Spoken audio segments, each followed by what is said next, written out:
Assalamualaikum warahmatullahi wabarakatuh. Perkenalkan, nama saya Tengku Ardi Nugraha dari kelas Teknik Informatika 24C3 dengan NIM 312410207. Saya di sini akan menjelaskan tentang algoritma dan struktur data.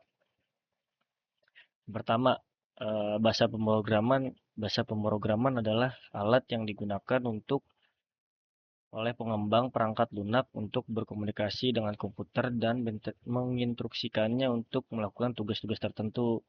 Jenis-jenis bahasa pemrograman dapat dikelompokkan berdasarkan berbagai kriteria seperti tingkat abstraksi, paradigma, pemrograman, dan tujuan pengguna lainnya. Lanjut, jadi bahasa pemrograman tuh ada tiga tingkat level yang berbeda. Yang pertama bahasa mesin, machine language. Yang kedua bahasa tingkat rendah, atau rakitan atau assembly. Yang ketiga itu bahasa tingkat tinggi. Bahasa pemrograman prosedural. Jadi yaitu jenis bahasa pemrograman yang berfokus pada pemrograman berbasis prosedur atau fungsi. Dalam paradigma pemrograman ini, pemrograman diorganisir menjadi serangkaian prosedur atau blok kode yang dapat dipanggil untuk menjalankan tugas tertentu. Contoh bahasa pemrograman prosedural ada 4. Pertama C, kedua Pascal, ketiga Fortran, keempat COBOL. Nah, kita main cepat aja ya. Jadi yang pertama tuh ada bahasa C. Bahasa C adalah satu bahasa pemrograman yang sangat populer dan kuat dikembangkan pada awal tahun 1970-an. C memiliki sintaksis yang relatif sederhana dan efisiensi dalam pemrograman data. Contoh penggunaan data termaksud pengembangan sistem operasi, perangkat lunak tertanam, perangkat lunak berkinerja tinggi, dan pengembangan game-game yang pada populer sekarang. Yang kedua, bahasa Pascal, yaitu bahasa pemrograman yang dirancang untuk pengajaran dan pembelajaran dikembangkan pada tahun 1970-an oleh Niklaus Wirth.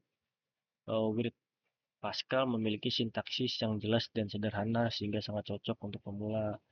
Jadi pada umumnya Pascal digunakan untuk pengembangan aplikasi yang lebih sederhana dan pendidikan. Yang ketiga bahasa Fortran. Bahasa Fortran atau juga bisa disebutkan Formula Translation adalah salah satu bahasa pemrograman tertua dan telah melalui beberapa iterasi. Awalnya dikembangkan untuk perhitungan ilmiah dan teknik. Beberapa karakteristik yang membuat Fortran cocok untuk para ilmuwan termasuk yaitu yang pertama dukungan bawaan, kedua set fungsi intrinsik, ketiga dukungan bawaan untuk bilangan kompleks, keempat dukungan untuk notasi array yang memungkinkan operasi pada bagian array dan seterusnya. Yang keempat adalah bahasa COBOL. COBOL atau juga bisa disebut Common Business Oriented Language adalah bahasa pemrograman yang dirancang untuk pemrograman bisnis aplikasi perusahaan. Bahasa ini memiliki dukungan yang kuat untuk pemrosesan file besar dan kompleks serta pengolahan data berstruktur. Ini bahasa pemrograman berorientasi objek. Bahasa yaitu adalah paradigma pemrograman yang berfokus pada konsep objek. OPP merupakan paradigma pemrograman. Ada banyak bahasa pemrograman yang berorientasi objek, termasuk seperti C++, Java, Python, dan lain-lain. Dalam bahasa pemrograman OPP ada 5.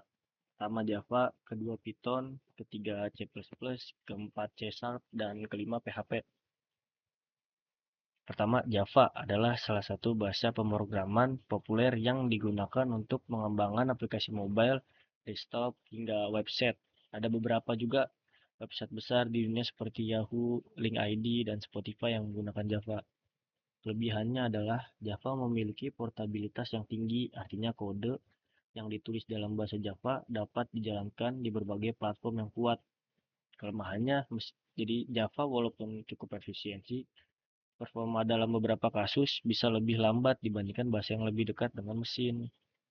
Ada juga yang ketiga tuh Java Virtual Machines atau JVM, menjadi portable dan dapat dijalankan di berbagai sistem operasi.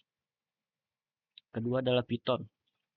Python tuh kelebihannya memiliki library yang luas, open source gratis, mampu meningkatkan produktivitas developer, mendukung internet yang baik. Kekurangannya nggak cocok buat aplikasi mobile, eksekutifnya lambat, kesulitan jika beralih ke pemrogram lain.